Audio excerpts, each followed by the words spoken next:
सबको नमस्कार, प्रणाम, सत श्री अकाल। हेलो नमस्कार दोस्तों, दिल्ली के प्रादेशिक समाचार के स्टूडियो में आप सभी का बहुत बहुत स्वागत है। दोस्तों यहाँ पर आपको देखने को मिलेगा दिल्ली से जुड़ी सारी बड़ी खबरें, मुख्य समाचार, ब्रेकिंग न्यूज अपडेट के रूप में, इसलिए वीडियो को शुरू से अंत तक जरूर देखिएगा। दोस्तों वीडियो को प्यारा सा लाइक और चैनल को सब्सक्राइब जरूर कर लीजिएगा ताकि दिल्ली से जुड़े कोई भी खबरें छूटे ना पाए। चलिए दोस्तों टाइम वेस्ट न करते आगे बढ़ते हैं खबर की ओर।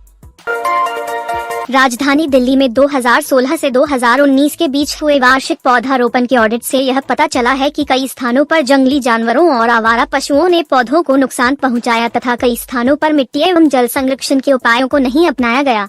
देहरादून स्थित वन अनुसंधान संस्थान फ्राई ने पिछले साल वार्षिक पौधारोपण का ऑडिट किया था। इसने कहा है कि पौधारोपण स्थलों के रिकॉर्ड सर्वे टीम को प्रस्तुत नहीं किए गए या दिखाए नहीं गए।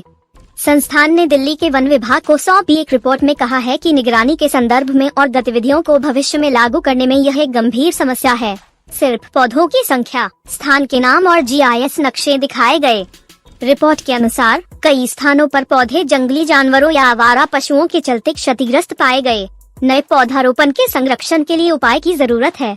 उल्लेखनीय है कि दिल्ली में 2016 से 2019 के बीच पौधारोपण अभियान के दौरान करीब 62 लाख पौधे लगाए गए थे। कॉलोनी स्कूलों के बाद दिल्ली सरकार अब मेट्रो स्टेशन पर मोहल्ला क्लिनिक बनाने की तैयारी में जुटी है। यह वे स्टेशन होंगे जो व्यस्त और भीड़ वाले इलाके में स्थित होंगे। स्वास्थ्य विभाग के एक अधिकारी के मुताबिक सरकार चांदनी चौक, कश्मीरी गेट, लाल किला जैसे इलाके में स्थित मेट्रो स्टेशन पर मोहल्ला क्लिनिक बनाना चाहती है। पहले चरण में कुल 5 मेट्रो स्टेशन इसमें शामिल किए जाएंगे। बताते चले कि दिल्ली में वर्तमान में 450 से अधिक मोहल्ला क्लिनिक चल रहे हैं। इसके अलावा दिल्ली सरकार के कुछ स्कूलों के अंदर भी हेल्थ क्लिनिक इसी योजना के तहत खोले गए हैं, जिसमें बच्चों, शिक्षकों के इलाज की सुविधा होगी। सरकार का मानना है कि मेट्रो में बड़ी संख्या में लोग सफर करते हैं। दिल्ली में सफर करने में हर व्यक्ति काफी समय लगाता है, इसलिए उसे सफर के दौरान ही अगर स्वास्थ्य को लेकर कोई परेशानी हो और डॉक्टर से कोई सलाह लेना चाहता है तो बिना समय जाया करे वह यह कर सकता है। इसलिए मेट्रो के व्यस्त स्टेशनों पर इसे खोलने की तैयारी है। अभी तक जिन 4 स्टेशनों के नाम सामने आए हैं उसमें चांदनी चौक, कश्मीरी गेट, राजीव चौक और लाल किला स्टेशन शामिल हैं। पंजाब विधानसभा चुनावों में अपनी शानदार जीत से उत्साहित आम आदमी पार्टी आप अब राजस्थान पर राज करने का प्लान बना रही है। इसके लिए अरविंद केजरीवाल एंड टीम अभी से जुट गई है। अगले साल होने वाले चुनाव से पहले आपने राज्य में संगठन को मजबूत करने का काम शुरू कर दिया है और अब जयपुर में 2 दिवसीय सम्मेलन आयोजित करने जा रही है। आपके नेताओं के अनुसार पार्टी राजस्थान में संगठन को मजबूत करने के लिए जयपुर में 26-27 मार्च को 2 दिवसीय राज्य स्तरीय विजय उत्सव सम्मेलन करेगी। इसमें पार्टी के प्रदेश प्रभारी और राज्यसभा सांसद संजय सिंह पदाधिकारियों व कार्यकर्ताओं से चर्चा करेंगे। आपके राज्य सह प्रभारी खेमचंद जागीरदार ने बताया कि पार्टी ने हिमाचल प्रदेश में विधानसभा चुनाव की तैयारी भी शुरू कर दी है। राजस्थान पंजाब का पड़ोसी राज्य है और दिल्ली के भी करीब है, इसलिए राज्य में संगठन को मजबूत करने के लिए पार्टी 26 और 27 मार्च को 2 दिवसीय राज्य सम्मेलन आयोजित करने जा रही है। दिल्ली पुलिस की स्पेशल सेल ने शनिवार को गाजियाबाद के पास एक कैफे से अपहरण और हत्या के मामले में आरोपी एक महिला को गिरफ्तार किया है। वह कुख्यात गैंगस्टर राहुल जाट की पत्नी है और 2018 में इसे भगोड़ा घोषित किया गया था। एसीपी अतर सिंह की निगरानी में दक्षिणी रेंज की स्पेशल सेल की एक टीम ने 27 वर्षीय इस फरार महिला निधि उर्फ भारती को गाजियाबाद के गोविंदपुरम इलाके के पास एक कैफे से गिरफ्तार किया है। दिल्ली पुलिस निधि की सागर उर्फ चुन्नू के अपहरण और हत्या के मामले में काफी समय से तलाश कर रही थी।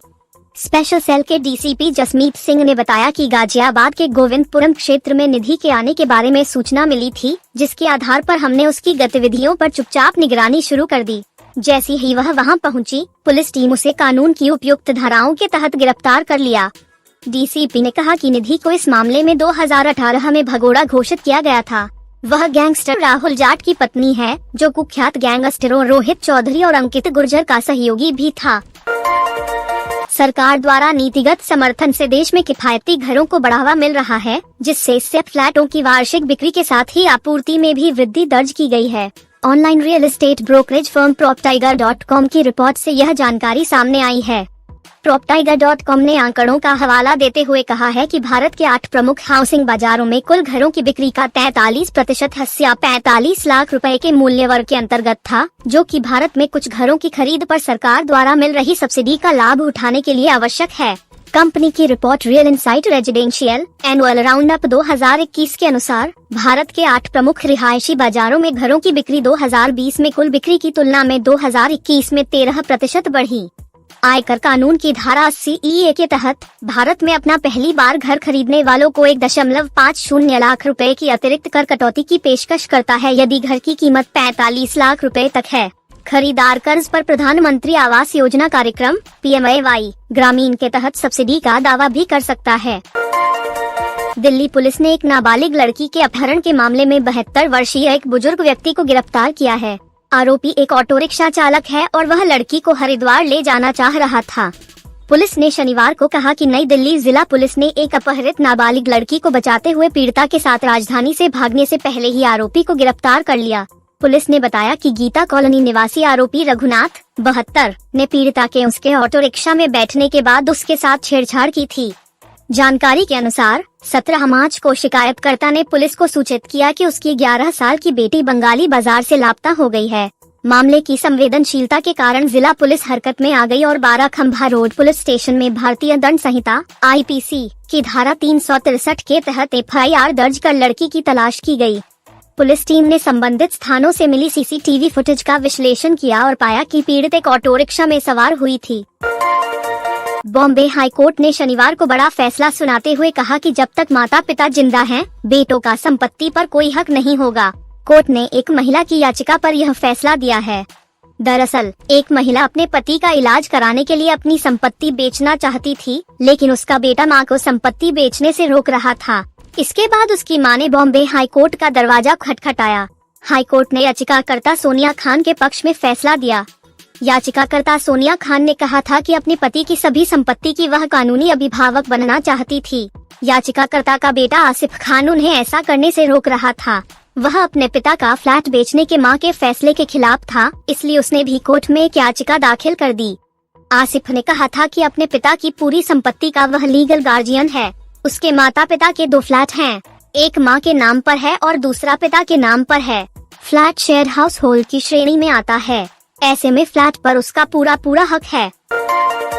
Delhi metro rail corporation DMRC के नए प्रबंध निदेशक की तलाश खत्म हो गई है। मेट्रो रेल सेवा से जुड़ा अनुभव रखने वाले विकास कुमार को DMRC का नया प्रबंध निदेशक नियुक्त किया गया है। उपराज्यपाल ने चयन समिति की उस प्रस्ताव को मंजूरी दे दी, जिसमें उन्हें अगला MD नियुक्त किए जाने की सिफारिश की गई है।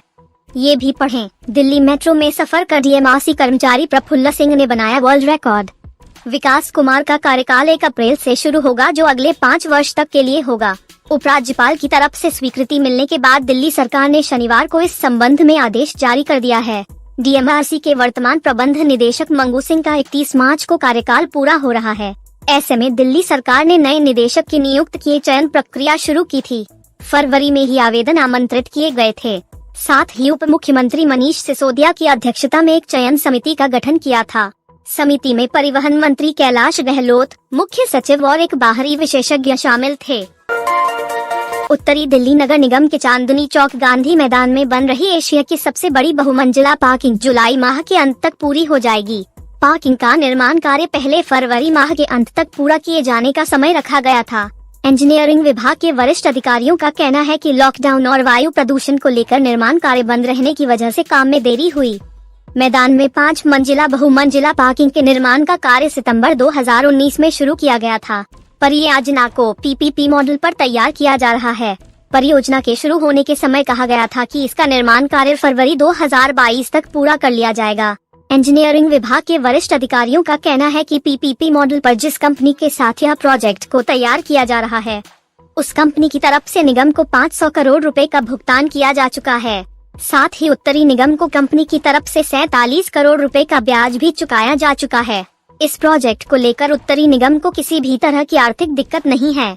मल्टी लेवल पार्किंग का निर्माण कार्य जुलाई माह के अंत तक पूरा कर लिया जाएगा। राजधानी दिल्ली स्थित थानों या राह चलते यदि आप किसी पुलिसकर्मी से 2-4 होते हैं, तो आपकी यह मुलाकात कैमरे की निगरानी में होगी। जी हाँ, ड्यूटी पर तैनात पुलिसकर्मियों की वर्दी पर भी कैमरे लगेंगे, जिससे उनकी व उनके आसपास की हर गतिविधि पर नजर होगी। खास तौर से ट्रैफिक और PCR पुलिस को कैमरों से लैस किया जाएगा। दिल्ली पुलिस की यह महत्वाकांक्षी योजना फिलहाल परीक्षण स्तर पर है। परीक्षण के बाद इसे पूर्ण रूप से लागू किया जाएगा। परीक्षण के लिए कुछ कैमरों का इस्तेमाल शुरू किया गया है। पुलिस के एक अधिकारी ने बताया कि फिलहाल इस योजना पर शुरुआती दौर का काम चल रहा है। योजना को हर कसौटी पर कसने के बाद दिल्ली पुलिस में बारी बारी से विभिन्न यूनिट में इसे लागू किया जाएगा। इससे न सिर्फ पुलिसिंग में बड़ा बदलाव लाया जा सकेगा, बल्कि पारदर्शिता भी आएगी। पुलिस के व्यवहार में भी सुधार दिखने को मिलेगा। राजधानी दिल्ली में 13 इलाकों की पहचान प्रदूषण के हॉटस्पॉट के तौर पर की गई है। यहाँ पर अलग अलग कारकों की वजह से प्रदूषण का स्तर ज्यादा रहता है। हॉटस्पॉट वाली इन जगहों में प्रदूषण की रोकथाम के लिए नोडल अधिकारी बनाए गए हैं, ताकि विभागों के बीच तालमेल बनाकर प्रदूषण के कारकों को दूर किया जा सके। दिल्ली में यूँ तो सामान्य तौर पर भी प्रदूषण का स्तर मानकों से ज्यादा रहता है, लेकिन जाड़े के दिनों में हालात ज्यादा खराब हो जाते हैं। खास तौर पर अक्टूबर से लेकर फरवरी महीने तक लोगों को सबसे ज्यादा प्रदूषण का सामना करना पड़ता है। प्रदूषण की रोकथाम के लिए लगभग 3 साल पहले दिल्ली में 13 ऐसे स्थानों की पहचान की गई थी जहां पर सबसे ज्यादा प्रदूषण रहता है। हर साल जाड़े में प्रदूषण के इन हॉटस्पॉट के लिए विशेष योजना बनाई जाती है। हालांकि यहां पर वायु गुणवत्ता सुधारने में अभी खास सफलता नहीं मिली है। दिल्ली सरकार के पर्यावरण विभाग के मुताबिक इन 13 स्थानों के लिए अब नोडल अधिकारियों की तैनाती की गई है। दरअसल इन जगहों पर प्रदूषण के अलग अलग कारक हैं, जिनकी जिम्मेदारी भी अलग अलग विभागों की बनती है। कुछ काम DSIIDC को करना है तो कुछ काम CPWD या DDA को। इसी तरह से दिल्ली नगर निगम व अन्य विभागों की भी जिम्मेदारी बनती है।